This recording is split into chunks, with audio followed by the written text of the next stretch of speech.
Welcome, everybody. This is the 28th session out of 30 of Gandhi and King, Soul Force and Social Change, an online course that began on January 30th of this year. We will finish next Saturday, April 5th, 2025.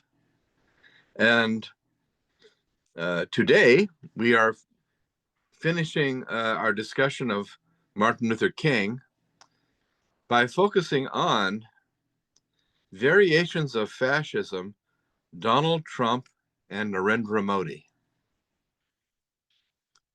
I intend to spend about 40 minutes on this subject. Always understand I am willing to be interrupted. If you have a question, if you have a comment and you think I am saying something that is unfair, please interrupt me. You can unmute anytime. And it's always good to express a thought when it's in your head before you forget. So feel free. My style, even online teaching, is to interact as best I can with you who are participating. So say something anytime in the next 40 minutes. And we can take a little tangent, and we can take another little tangent, and we can, I hope, keep your attention and make things interesting for you. After the 40 minutes is finished, we will then have time for discussion. We may have enough people to have 2 breakout sessions, 2 breakout groups. Maybe more people will join us and we will have 3. Maybe 50 people will join us and we will have 10. Harshal, I'm not sure what you would do with 10 breakout sessions. That might drive you crazy. We will see. I'm very grateful for our technical support. Harshal in Germany is making this course happen because I do not have the technological skills to organize it. I'm a professional talker. I am not good with technology. So let us begin. We can see on the first slide, the only slide.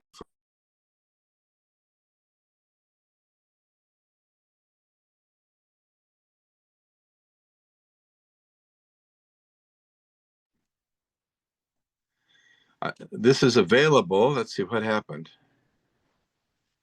There we go. So you can screenshot this. You can keep it if you want. You can follow along as I'm speaking. Hopefully this will help overcome the English language barrier that many of you experience. I'm sorry that I do not speak multiple languages, so I have to make do. But if I put things down in an outline, it may make it easier for some of you to follow what I am saying. In creating this, I used my expertise as a teacher of political ideologies. Earlier in this course, many of you can refer back to the assumptions, beliefs, goals, and strategies of Gandhi. You can refer back to the assumptions, beliefs, goals, strategies of Martin Luther King. This allows you to compare Gandhi and King in the way they look at the world. This slide allows you to look at Gandhi and King and how they are going to be disagreeing with Donald Trump. I think it is important to understand that we need to understand. We need to understand how people think impacts the way they behave. Oftentimes, when someone disagrees with us, we just say, They're crazy. They're crazy, I tell you. They're a terrorist. That's what they are. They're a terrorist. We label them. We discard them. We don't try to understand them. Personally, I do believe that Donald Trump has some mental illness. I do not believe that is true of Narendra Modi. What I do believe is that the way they think, if we look at it, makes sense from their point of view. It's like they're blind men touching the elephant, and they're holding only on to the nose, and they're saying that is the nature of the elephant. Neither Modi nor Trump really listen to other people. They have the truth in their view. They know what is right, and they are strong adherents of acting upon what they believe. I can respect that. What I have problems with is they believe their truth is the only truth, and they disrespect other people in the process of what they do in their life. So if we look at this, I will describe Trump and Modi as in the tradition of fascism. The word fascism was a word created by Benito Mussolini, the Italian dictator in the 1930s. The word fascism means binding together reeds, kind of like wheat stalks, into one strong symbol of power. By themselves, each stick of grass is weak. But if you put them together and you bind them tightly, they become like a weapon. Fascism is binding people together to act in a unitary way against their opponents. It is fundamentally anti-democratic, as we will see. When you study fascism, it takes many forms. The four most dramatic characteristics are all present here. Those characteristics are irrationalism, extreme nationalism, extreme militarism, and extreme, what I'll describe as corporatism. You will see these in the assumptions and beliefs. Let us begin. The assumptions that people like Donald Trump accept as foundationally true is, number one, you know things by feeling them. Feeling is, they are irrational in many ways. You know by feeling. I feel something to be true. Donald Trump might say, I feel that by thinking a classified document is unclassified, I feel that it is unclassified. It's not rational. But he has made these statements. I thought this to be true, so it is. So that's something that's very different from Gandhi and King and most other ways of looking at the world. Fascists are fundamentally believing in emotions as ultimately real.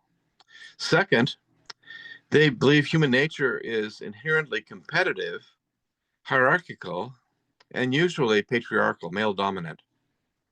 In other words, we're all part of groups. Notice I don't put the word individual there.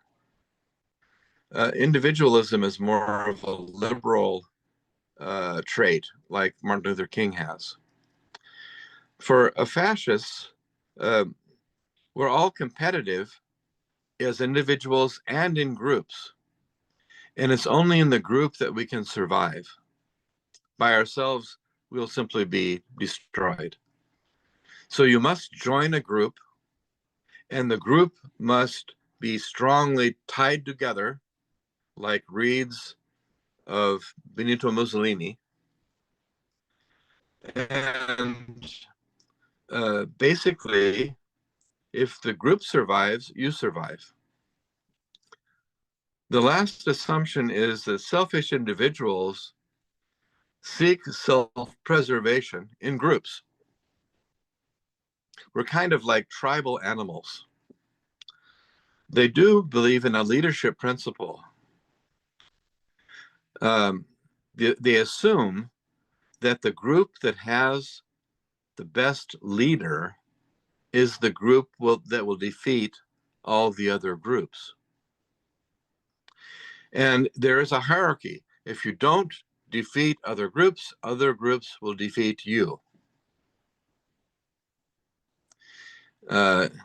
If you're not the best rooster in the chicken house, there will be other roosters and other chickens that will dominate over you. It's a hierarchical principle, and you must have a strong leader. All fascists believe in extremely strong leaders. So if you can understand those assumptions, that of course is where Trump and Modi are more vulnerable.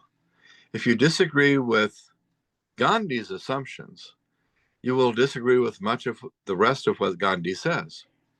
If you disagree with Narendra Modi's assumptions, you will disagree with most of the rest of what he says. He doesn't prove, no one proves their assumptions. They simply accept them as true. Now, the beliefs of Donald Trump, for example, irrationalism. For him, it is a form of mental illness that we call narcissism. He loves himself. He has a very huge ego. He needs to have other people praise him all the time. If someone disrespects him or criticizes him, he then considers them to be an enemy. And we can see this in Mr. Trump's behavior all the time, every day. It's fundamentally irrational. And for him, I think it also is a form of mental illness, which involves extreme self-love or narcissism. He, in this realm, believes civil liberties like freedom of speech, freedom of press, even freedom of religion must be limited. And he will threaten them. He will say as he has said, let's say to Associated Press, which is a news agency, you are no longer welcome at my press conferences. I will not speak with you or your newspapers because you disrespect me. Oh, what do you mean? You are not calling the Gulf of America the Gulf of America. I've changed the name from the Gulf of Mexico to the Gulf of America. And you are not using what I have told you to use. The Gulf of America, of newspapers and TV media from having access to him. It is very irrational. His nationalism values stability far, far more than freedom. And for him, equality doesn't exist. That is why he is so against what he calls diversity, equity, and inclusion. Equity, we are not equal. We are all unequal. Some of us are better than others. Some of us are superior to others. I am Donald Trump, he says. I am a stable genius, he declares. I deserve the Nobel Peace Prize more than Mother Teresa or Gandhi. Now, the fact that Gandhi never received the Nobel Peace Prize is not important to him. He doesn't care about facts. He simply believes in equality is a myth, and I am better than everyone else. I should be your leader. You should follow me because I am superior. You can feel it. You can feel that I'm superior. Don't think about it. Feel it. And you'll know it to be true. I'm hoping that I'm giving you some idea of this worldview. It's very dangerous. His militarism ties into his concern about enforcing law and order. Law and order at home, of course, is more prisons, more police. Law and order worldwide is the United States having the greatest military in the world. And he believes that when we have law and order, you should simply vote the way I say you vote, or don't vote at all. He believes in restricting civil rights, like we have been talking about in the last 2 days. Martin Luther King's Civil Rights Act of 1965 is being cut back, cut back, cut back, cut back. It's not important. Voting is not important for Donald Trump. All that is important for him is that I am your leader. And if in 2020, the election results said Biden won the election, Donald Trump says, that's untrue. I'm still president.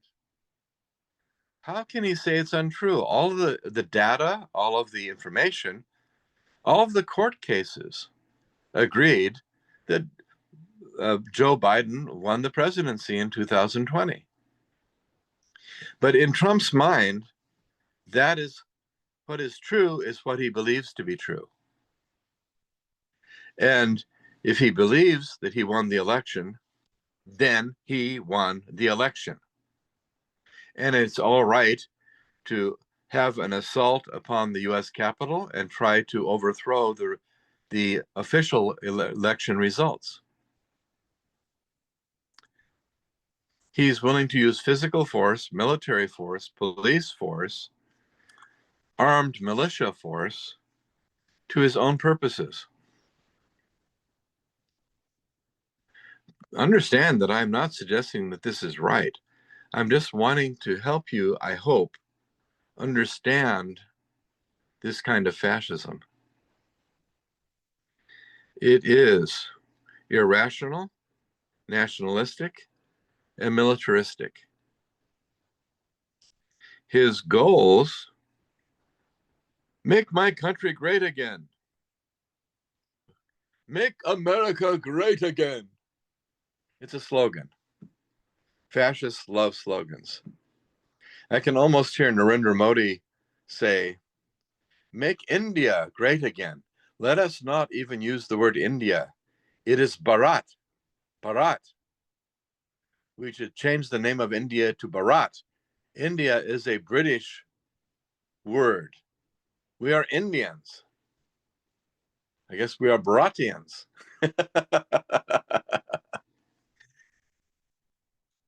That's okay. It's all right, I think, to have an anti-colonial point of view. But here, when we make America great again, or we make India great again, what both Trump and Modi are talking about is cultural supremacy. We need to be superior over other cultures, other countries. For Trump, he looks back to a great period, he thinks, in US history over 100 years ago, when there was white supremacy and non-white people had their place, and it was segregated. It was not voting. Superior white people were in the positions of leadership as they should be. For Mr. Modi, he's not a white Christian nationalist. He is a Indian Hindu nationalist. And his ideology is often described as Hindutva, which is Hindu supremacy. Supremacy over who? Non-Hindus. Certainly Muslims, certainly Christians, certainly any cultures that do not have their roots in India. And so they're using slogans to make their country great again, but the again is going back to an idealized past, a past that probably never completely existed, but which they think should exist.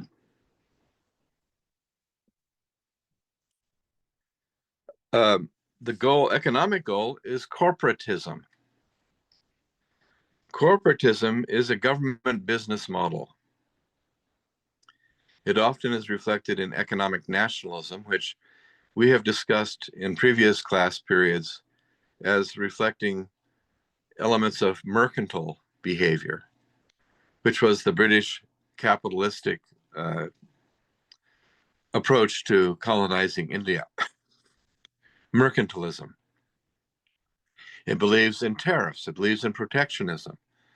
You protect private businesses against what you see as unfair competition from everywhere, but the businesses remain private.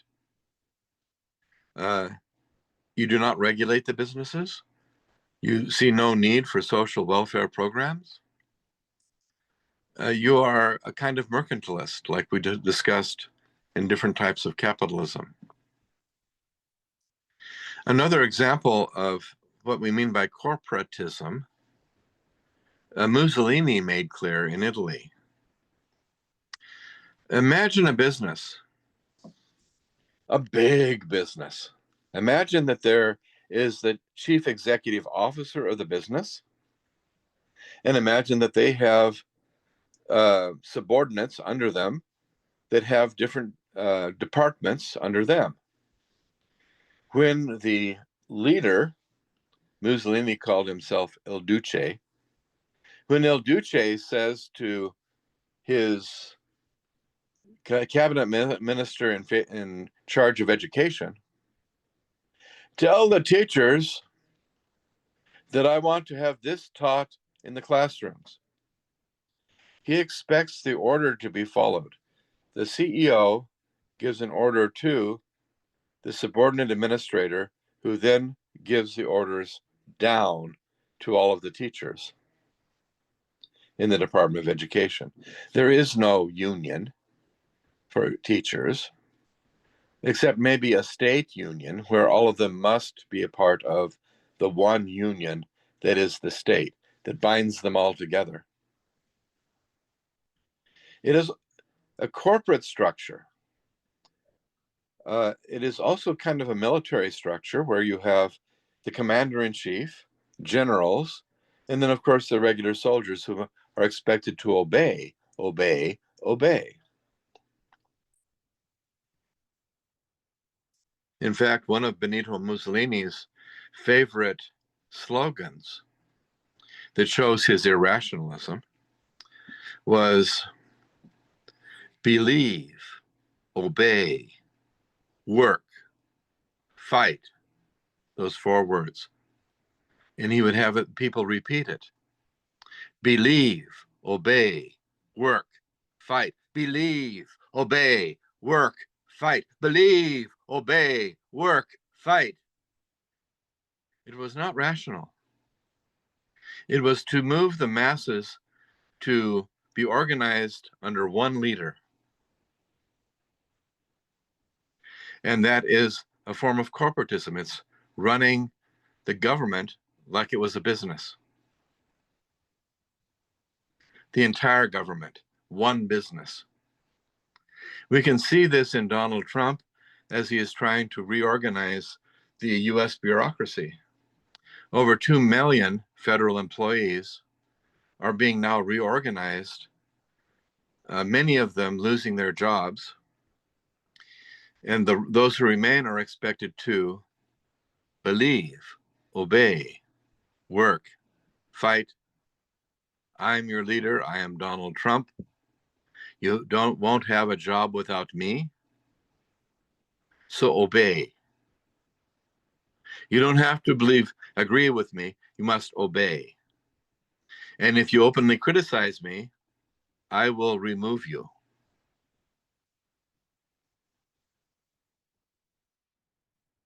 I am sounding harsh, but this is what Mussolini believed in. This is what Adolf Hitler believed in. And this is where we have people like Francisco Franco in Spain, Juan Perón in Argentina, Idi Amin in Uganda. There have been many forms of fascism over time. Donald Trump and Narendra Modi, in my opinion, are reflecting a new kind of fascism today. Understand that a goal for Trump especially is military supremacy. He wants to be completely the top dog. He doesn't want to be checked by any international laws or norms or even alliances. He does not depend upon the French or the British or any other traditional allies. He is saying, this is what I am doing. Join me if you want to be on the winning side. Otherwise, you're losers. You're losers. I want Greenland. I'm going to have Greenland one way or another. The fact that Denmark currently sees Greenland as their territory is irrelevant. It makes no difference what Denmark thinks. All what makes a difference is what I think, what I, Donald Trump, think. You understand? And what I think is true. If you accept it and obey me, the world will be a very peaceful place without wars, because the United States will be dominant. In the same way that the Romans were dominant during the Roman Empire, and the Han Chinese were dominant in the East during a series of Chinese empires, the United States must be dominant in the world today for there to be peace in the world. You need, of course, all to accept that. Just accept it. Canada would be much better off if they were simply a state of the United States. And if they don't consent to that, then we will dominate them, economically and otherwise. And last, when we get to strategies, there is a cult of personality. Others have had cults of personality. Joseph Stalin demanded obedience. He was a Marxist, of course, but he acted in a very fascist way. Mao Zedong in China was a kind of Marxist, but he also had a cult of personality, where his followers would carry around little red books, the sayings of Chairman Mao, and they would have these these books, they would wave them in the air and chant, Chairman Mao, Chairman Mao.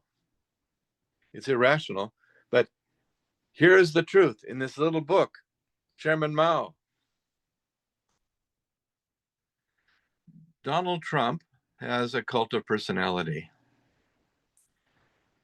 It would appear that at least 10 to 15% of the population of the United States, mostly white people who are white supremacists, see Donald Trump as a savior.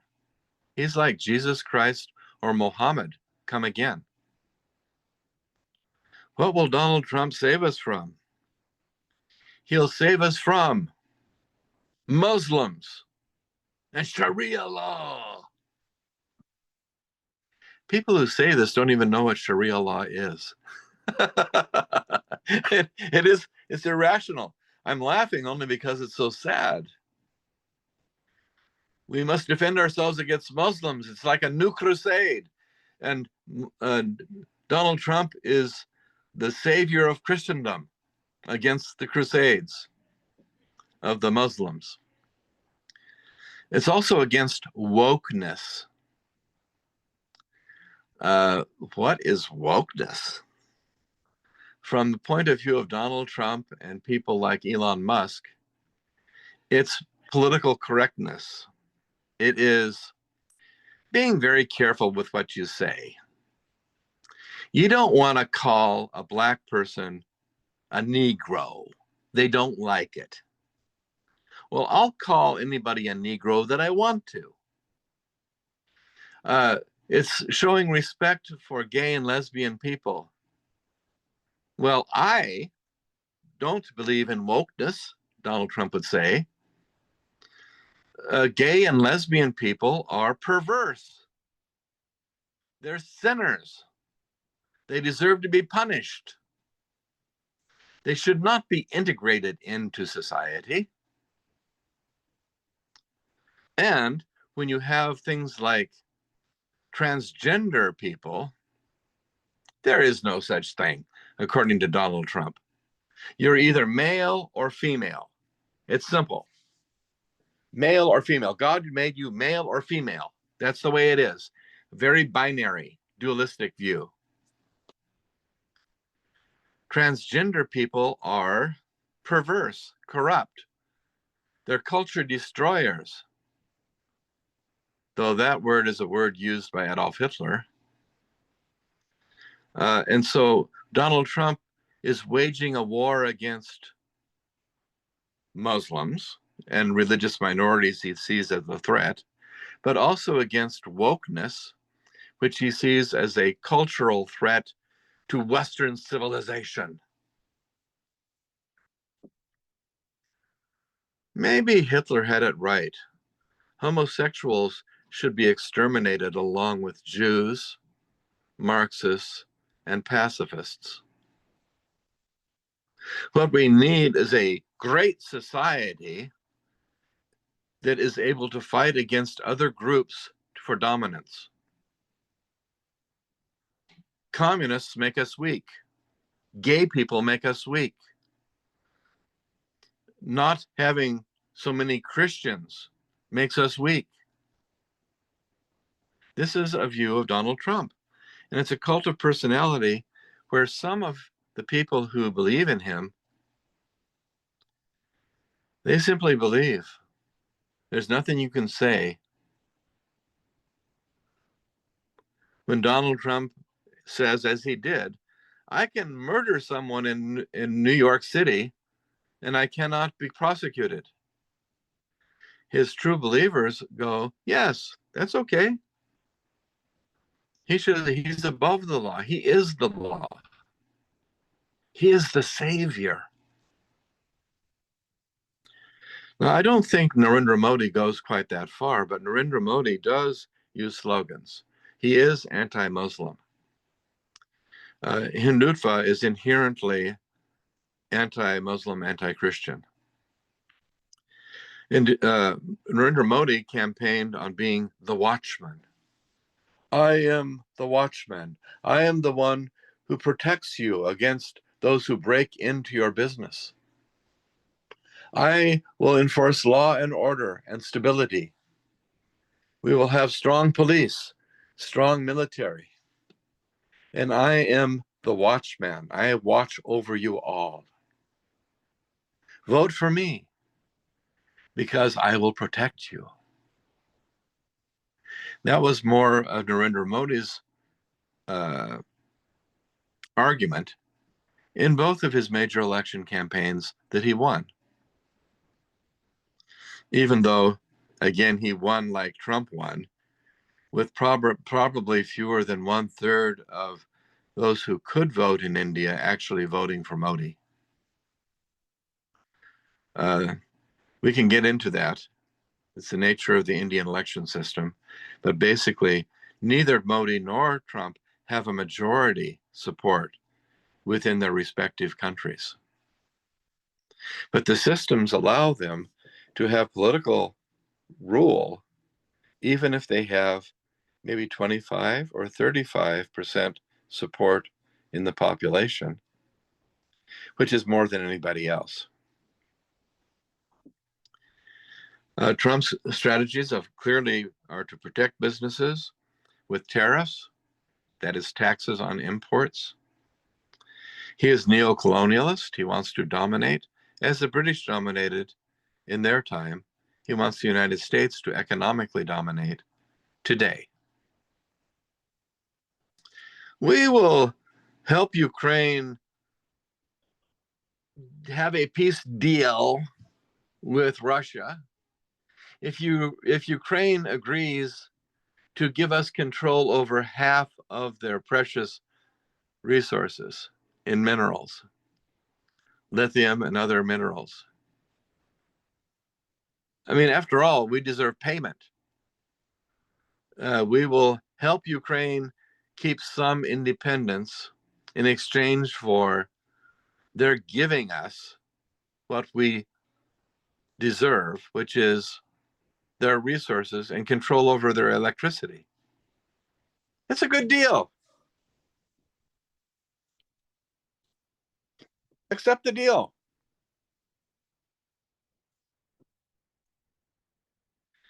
And lastly, both Modi and Trump believe in centralizing executive power.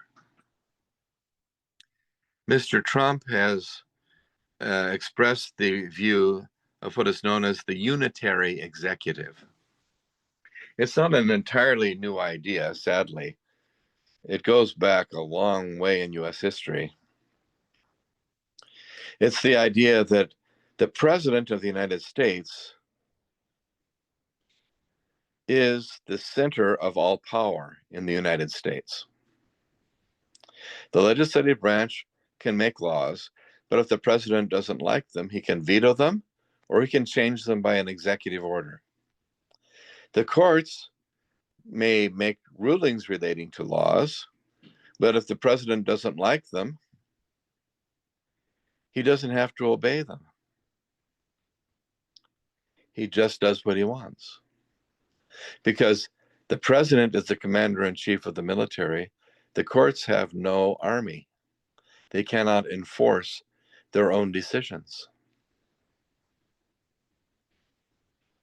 Those of you who are living in India may see some of these trends with Narendra Modi. Was Narendra Modi above the law when he was chief minister of the state of Gujarat? When in 2004, at least, Muslims were systematically killed in one night in Ahmedabad? This was such an event that the United States, even at that time, ruled Narendra Modi to be a terrorist, and he was not welcome to come to the United States. Now, of course, cases were brought in the Indian courts accusing Narendra Modi of having organized the attack upon the Muslims. I was in India in 2010 and then later when those court decisions, after many years, found Narendra Modi not guilty, or they dismissed the cases. That is another issue, whether that was right. But let us say that Narendra Modi, as prime minister, has certainly been using court cases as a weapon against his political opponents. Look what he did 3 years ago to Rahul Gandhi, the head of the Congress party. Rahul Gandhi had said some things in a campaign speech criticizing Narendra Modi. Narendra Modi brought a case against him in court, claiming that he was being slandered by Rahul Gandhi. The local courts, under pressure, ruled in favor of the BJP, and Rahul Gandhi was declared guilty of exercising speech that was slanderous, which for a time made him unqualified to run for prime minister. In other words, Narendra Modi was trying to neutralize his opponent in the election, using the courts to try to stop Rahul Gandhi from gaining support.